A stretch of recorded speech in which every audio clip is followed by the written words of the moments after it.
अगर आपने अभी तक सभी पार्ट नहीं देखा है तो आपको मेरे YouTube चैनल पे सारे पार्ट मिल जाएंगे। पहले जाकर उन्हें जरूर देखिए, फिर इस पार्ट को आगे देखें ताकि आपको पूरी कहानी अच्छे से समझ आए।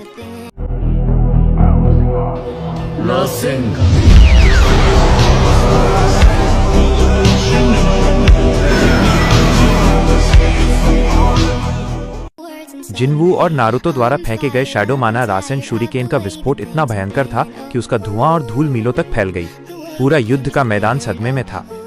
शिनोबी और ज़ेत्सु दोनों ने लड़ना बंद कर दिया था। विस्फोट के केंद्र में मादारा का सुसानो बुरी तरह से क्षतिग्रस्त हो गया था।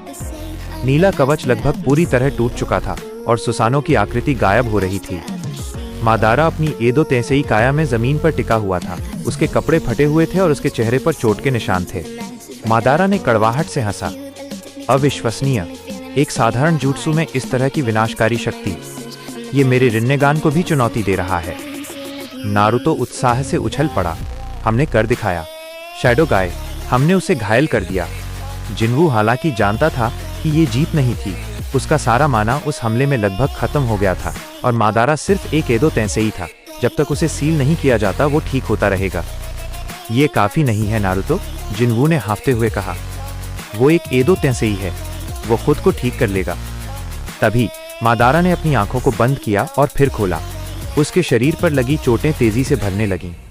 उसने अपने रिन्नेगान की शक्ति का उपयोग करके नारुतो पर तुरंत एक हमला किया। बैनबुत्सु सोजो बाइनस, एक शक्तिशाली अलौकिक बल जिसने नारुतो को जमीन में धकेल दिया। जिनवू को एहसास हुआ कि वो अब अपनी सारी ऊर्जा गंवा चुका है। यह उसका सबसे कमजोर क्षण था। मादारा ने जिनवू की ओर कदम बढ़ाया। तुम्हारी शक्ति दिलचस्प है, बाहरी शासक, लेकिन तुम्हारे पास सहन शक्ति की कमी है। तुम्हारी शक्ति अस्थिर है। मादारा ने जिनवू पर चक्रयुक्त बांसुरी जुत्सु वुड रिलीज का एक तेज हमला किया। जिनवू खुद को बचाने के लिए बहुत धीमा था। तभी उसके पीछे से आवाज आई, हमारा काम खत्म नहीं हुआ है। किराबी किलर बी, जो विस्फोट से बाल बाल बचा था, अपने ऑक्टोपस टेल्स का उपयोग करके जिनवू के सामने आ गया और उन लकड़ी के हमलों को रोक लिया। यो शैडो गाय, तुम यहाँ विश्राम करो, बी ने रैप करते हुए कहा। बीस्ट्स का काम है दुश्मनों को दूर रखना। यो, जिनवू ने बी को धन्यवाद दिया। वो तुरंत अपनी शैडो एक्सचेंज स्किल का उपयोग करके खुद को अपने सबसे दूर के शैडो सोल्जर के साथ बदल लिया ताकि वो सुरक्षित दूरी से अपनी माना को जल्दी से बहाल कर सके।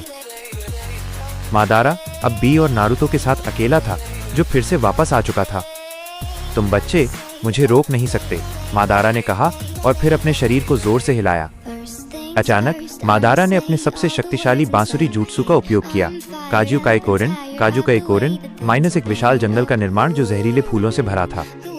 नारुतो और बी को मादारा को रोकने के लिए मजबूर होना पड़ा क्योंकि उन्हें अपनी सेना को जहरीले फूलों से बचाना था। इस बीच जिनवू, जो एक सुरक्षित दूरी पर था, अपनी सेना को बुला रहा था। मुझे सबसे मजबूत और सबसे तेज शैडोज की जरूरत है। जिनवू ने अपने पास मौजूद लगभग 100 शिनोबी शैडोज को बुलाया। उसने महसूस किया कि मादारा अब पूरी सेना पर हमला कर रहा है। मादारा की चुनौती का जवाब मेरी सेना देगी, जिनवू ने सोचा।